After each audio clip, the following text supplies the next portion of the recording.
S'il y avait une chose que je voudrais voir apparaître en 2025, c'est la chose politiquement la plus incorrecte à dire, c'est un gouvernement mondial qui puisse imposer un contrôle des naissances réel, efficace, et un contrôle de la pollution réel, efficace. Et la solution est évidemment, utopiquement, et nous la partageons tous, une démocratie mondiale, un gouvernement mondial qui aurait les moyens de financer des infrastructures. Aux États-Unis, à l'Europe, à l'ensemble des pays de la planète, de se doter d'une gouvernance mondiale dont nous voyons aujourd'hui qu'elle est essentielle pour résoudre les grands problèmes d'environnement. Et Barack Obama est engagé sur ces questions d'environnement. Il veut signer le protocole de Kyoto. Ouais. Eh bien, nous avons besoin de cette gouvernance mondiale. Alors jamais la nécessité d'un nouvel ordre international n'a paru aussi nécessaire autour de trois principes que nous portons depuis des années.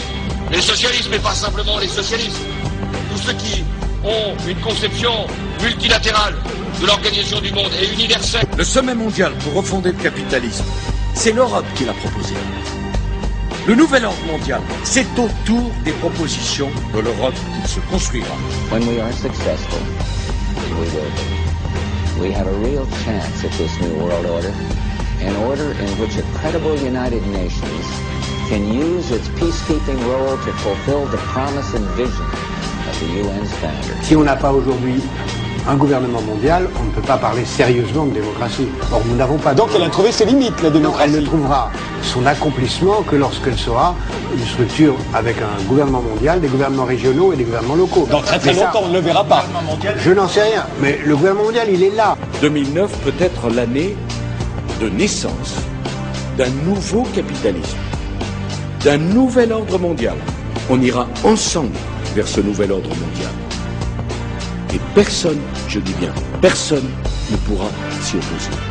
D'après le psychologue gestaltiste Kurt Lewin, l'un des participants aux conférences Messie, il convient d'abord de détruire les anciens équilibres et valeurs pour rendre les relations fluides. La création de demain sera dans le mélange, l'essaimage. Et le mot ne me fait pas peur, le métissage. Perse, une France colorée qui fait de ses diversités une richesse, une France métissée. Pour éradiquer à jamais le fascisme et l'antisémitisme, il apparaît nécessaire de changer la nature de l'homme et son modèle culturel, afin que cette matrice autoritaire disparaisse définitivement. D'ailleurs, c'est la consanguinité qui a toujours provoqué la fin des civilisations et des sociétés. La France a toujours connu, au cours des siècles, a toujours été au cours des siècles métissée.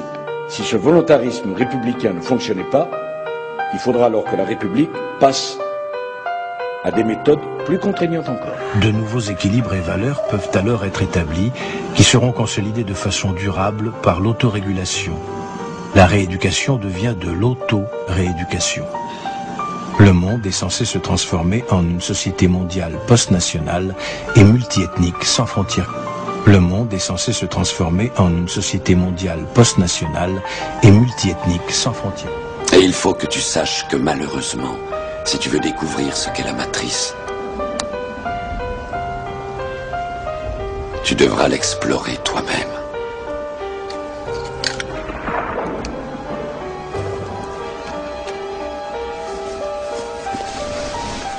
C'est là ta dernière chance. Tu ne pourras plus faire marche arrière. Choisis la pilule bleue et tout s'arrête. Après, tu pourras faire de beaux rêves et penser ce que tu veux. Choisis la pilule rouge, tu restes au pays des merveilles. Et on descend avec le lapin blanc au fond du gouffre.